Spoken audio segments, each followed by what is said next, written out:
President Trump is on Capitol Hill today trying to galvanize support for a sweeping Republican bill that's causing major infighting inside the party.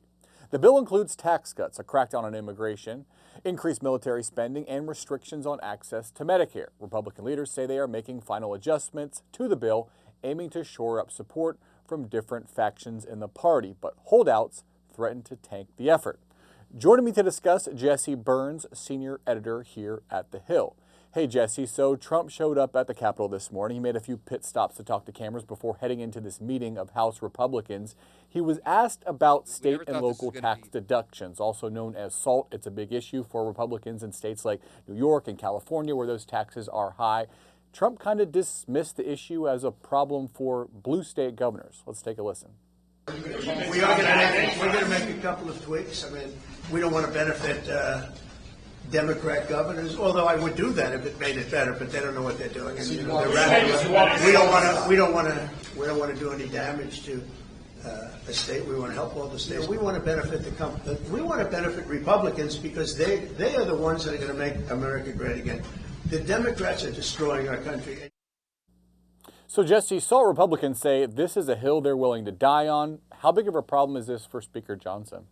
Well, it is a problem right now because we have seen these moderate Republicans, many of them are vulnerable, coming from blue high-tax states. They are digging in, and leading up to this appearance by President Trump on Capitol Hill today and following his appearance on Capitol Hill, they are voicing that they are really dug in on this position. They want a higher cap than is currently being proposed in this House bill, and they're willing to continue to resist pressure not just from Mike Johnson and the House leadership team, but now also from President Trump and the White House.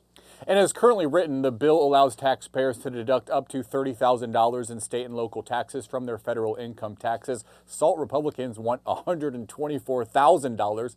The Committee for a Responsible Budget says that would cost $900 billion over 10 years. So how do you sell that to deficit hawks? You can't really sell it, and it's, you know, a $62,000 cap for individuals, as you mentioned, $124,000 for married couples filing jointly, and so that is really difficult to sell to these fiscal conservatives. And so you basically have this protracted battle now among the moderate Republicans from these high tax states who are pushing for a bigger cap for their constituents, basically saying that the current structure is negatively impacting middle class filers in these high tax blue states. You have them on one side, and on the other side you have these fiscal conservatives who are saying that any type of increase in this budget cap for SALT is really going to hurt Americans in their constituents as well.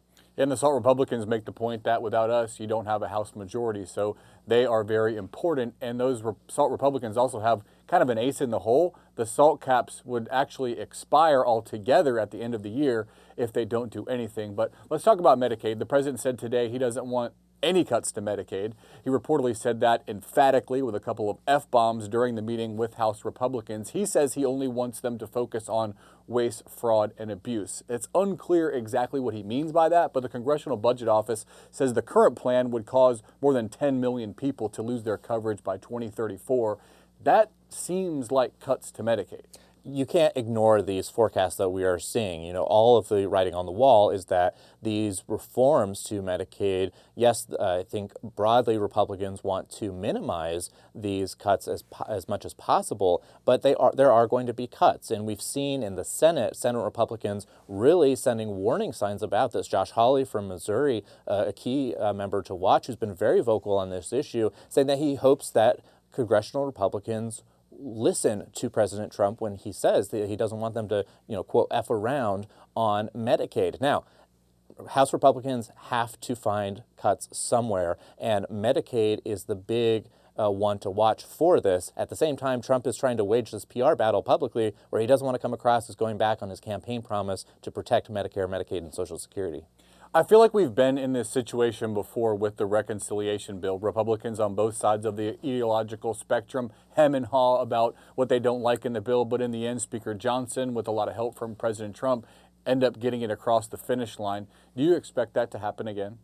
It might happen, but I think there's going to be some delays here. It's very ambitious to think that they're going to get this done in the next few days, just based on what we're hearing from fiscal conservatives as well as moderate Republicans who don't like things on both sides of the spectrum. Trump, at the end of the day, he just wants to get this done, but I think there's a huge hurdle, several huge hurdles to go before we see that, and certainly trying to get it done before Memorial Day is a massive lift. And then we have the whole issue of what's going to happen when the senators get involved, right. and the changes they made there have to then be agreed on by the House. So yeah, it does seem like there's a lot in the way, but again, Speaker Johnson and President Trump have been in a situation similar to this before and have been able to succeed. It'll be interesting to watch and see if they can do it again. Jesse Burns, senior editor here at The Hill, thanks for your time. Thanks, Drew.